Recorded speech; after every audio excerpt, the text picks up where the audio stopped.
Hey folks, Ross here at Frothy. Just want to talk about brake pad positioning and how it can destroy a beautiful wheel like this. So this is a specialised Roval wheel. Customer's bike was in today. Gear problems, not a worry for us. Put it in the jig and then we noticed that the brake pad hasn't been quite positioned right. It's been sitting a little bit too low on the rim and has damaged the rim quite severely, right up to the point where it started to crack the rim and there's a full-on gap through the rim at this point here. I spoke to the customer, we're going to sort them out with a new set of wheels, but just showing you what can happen. This isn't a wheel defect, this is just the brake pads have been set up wrong on the bike. And it is key, especially with carbon wheels, to make sure that they're sitting high enough and that they're not touching, because it's far weaker carbon this, although it's still structural and connected to the spokes, it's still a weaker point of the wheel than the braking surface in terms of pressure on it with brake pads. And this is what can happen. It's fairly beveled here. You would expect this kind of beveling if the rim was 1,000 miles old, but because it's right on the edge here, the brake pad has bitten in and it has made a fair mess of the customer's wheel. Unfortunately, the front wheel is the same. Pad setup is just as key. It can make a huge difference to the lifespan of the wheels that you're running. Done a beautiful diagram here just to show you and illustrate what the issues can be. So this here is obviously the aerodynamic 50mm section that makes the wheels deeper section wheels.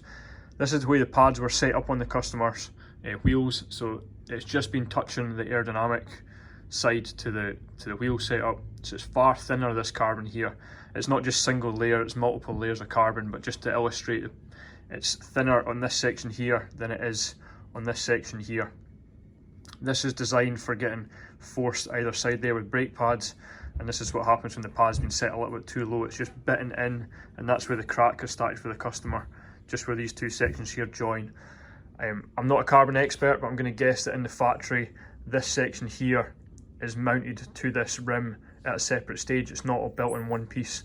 I think there are two separate stages in the factory, so the resin holding this carbon onto here has been burst by the pad going through it. This is an illustration of where the pad should be, so it should be sitting quite high up on the rim edge, and it should be 1 millimeter or 1.5 mil away from the tip of the rim, making the most of the surface. You can generally see with the colour of a rim, you can see the colour will change. It's usually, for alloy rims, it's bright silver, and machine faced for carbon rims, you can generally see a colour difference between this section here and it going on to here. With these rims behind me, this rim behind me, it's a kind of brown colour up here and it goes more black on the rest of it.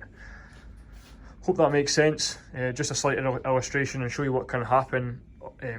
All the money for wheels, but if you set the brake pads up wrong, this is what can happen with a bike. And doesn't necessarily mean you've set them up wrong. These could have been knocked at some point in the life of the bike, with the wheels coming in and out.